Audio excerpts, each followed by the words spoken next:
स्वामीनारायण। हम कक्षा 8 के छात्र आपके सामने एक कहानी का अंश प्रस्तुत करना चाहते हैं, जिसका नाम है हार की जीत।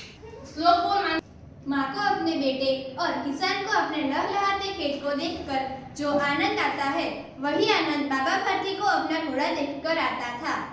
भगवत भजन से जो समय बचता, वह घोड़े को अर्पण हो जाता। वह घोड़ा बहुत ही सुंदर और बलवान था। इसके छोटा घोड़ा सारे इलाके में न था। बाबा भारती उसे सुल्तान कहकर पुकारते, अपने हाथ से घर हरा करते, खुद दाना खिलाते, देख कर प्रसन्न होते थे। उन्होंने रुपया, माल असबाब, जमीन आदि अपना सब कुछ छोड़ दिया था। यहाँ तक कि उन्हें नगर के जीवन से भी घृणा थी। अब वे गांव के बाहर एक छोटे से मंदिर में रहते और भगवान का भजन करते थे। कहते, ऐसे चलता है जैसे मोर घटा को देखकर नाच रहा हो। जब तक संध्या के समय सुल्तान पर चढ़कर 8-10 मिनट का चक्कर न लगा लेते, उन्हें चैन न आता। सुल्तान, मैं तुम पर बैठकर बहुत खुश हूँ। खड़क सिंह उस इलाके का मुखिया डाकू था। लोग उसका नाम सुनकर कांपते थे। खड़क सिंह, मैं इस इलाके का कुख्यात डाकू हूँ। सब मेरा नाम सुनकर कांपते हैं।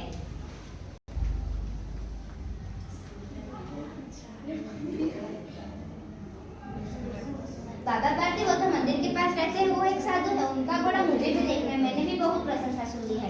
अब मेरा मन मोहित हो रहा है उसे देखने के लिए। आज मैं बाबा भारती के पास जाता हूँ। होते होते सुल्तान की कीर्ति उसके कानों तक भी पहुंची। उसका हृदय उसे देखने के लिए अधिक हो उठा। वह एक दिन दोपहर के समय बाबा भारती के पास पहुंचा और नमस्कार करके बैठ गया। नमस्कार बाबा जी, मैं अंदर आ सकता हूँ? हाँ खड़क सिंह, आओ।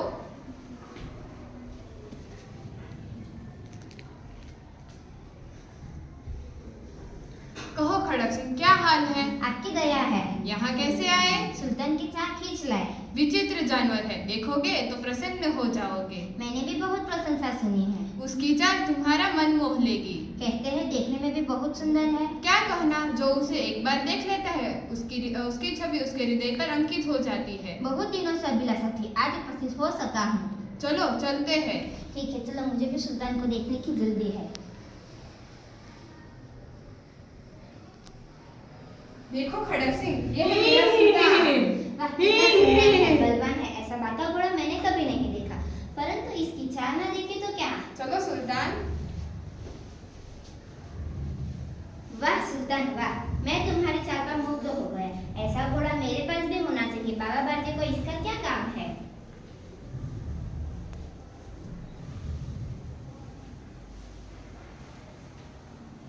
ठीक है बाबा जी, अब मैं चलता हूँ। परंतु यह घोड़ा मैं आपके पास न रहने दूंगा। ये खड़क सिंह ने क्या कह दिया? मेरा घोड़ा मेरे पास न रहने देगा? सुल्तान तो मेरा जीवन है, मैं उसके बिना न रह सकूंगा। परंतु यह घोड़ा मैं यहाँ से लेके ही जाऊंगा। यह घोड़ा मैं बाबा भारती के पास न रहने दूंगा। बाबा भारती डर गए। अब उन्हें रात को नींद न आती। सारी रात अस्तबल की रखवाली में कटने लगी। प्रतिक्षण खड़क सिंह का डर लगा रहता था। परंतु कई महीने बीत गए और वह न आया। यहाँ तक कि बाबा भारती भी कुछ असावधान हो गए। कितने महीने बीत गए, लेकिन खड़क सिंह नहीं आया। अब मैं निश्चित हूँ, मेरा सुल्तान मेरे पास ही रहेगा। संध्या का समय था। बाबा भारती सुल्तान की पीठ पर सवार होकर घूमने जा रहे थे। इस समय उनकी आंखों में चमक थी, मुख पर प्रसन्नता। कभी घोड़े के शरीर को देखते, कभी उसके रंग को, और वह मन में फूले न समाते। वाह सुल्तान वाह, तुम्हारी चाल बहुत अच्छी है। ओ बाबा, इस जंगले की जरा सुनने जाना। तुम्हें क्या कष्ट है? मैं दुखियारा हूँ, मुझ पर दया करो। रामावाला यहाँ से 3 मील दूर है, मुझे वहाँ जाना है। वहाँ तुम्हारा कौन है? दुर्गाधर वैद्य का नाम तो सुना ही होगा, उनका सौतेला भाई हूँ। हाँ, बैठ जाओ। ठीक है।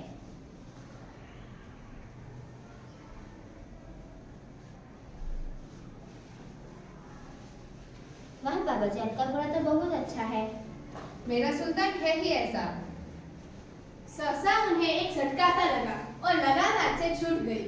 वाह, आज मैं बहुत खुश हूँ। आखिर मैंने सुल्तान को पा ही लिया। अब मैं जहाँ चाहे वहाँ घूम सकता हूँ। अरे ये तो खड़क सिंह है और वो मेरे सुल्तान को लेकर जा रहा है। जरा ठहर जाओ। रुको सुल्तान। अबाजी, अब मैं यह घोड़ा आपको ना दूंगा। मैं तुमसे सुल्तान के विषय में कुछ न कहूंगा। मेरी केवल एक ही प्रार्थना है, जाएगा। आज्ञा कीजिए, मैं आपका दास हूं, परंतु यह घोड़ा आपको न दूंगा। अब सुल्तान के विषय में कुछ न बोलो। मेरी तुमसे केवल यही प्रार्थना है कि इस घटना को किसी के सामने प्रकट न करना। इस बात का आपको क्या डर है? अगर इस घटना का किसी को पता चल गया तो कोई गरीबों पर विश्वास नहीं करेगा। ठीक है, मैं यह बात किसी को नहीं बताऊंगा।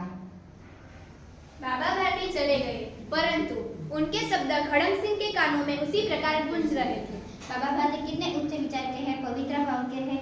मुझे उनका यह घोड़ा लौटा देना चाहिए।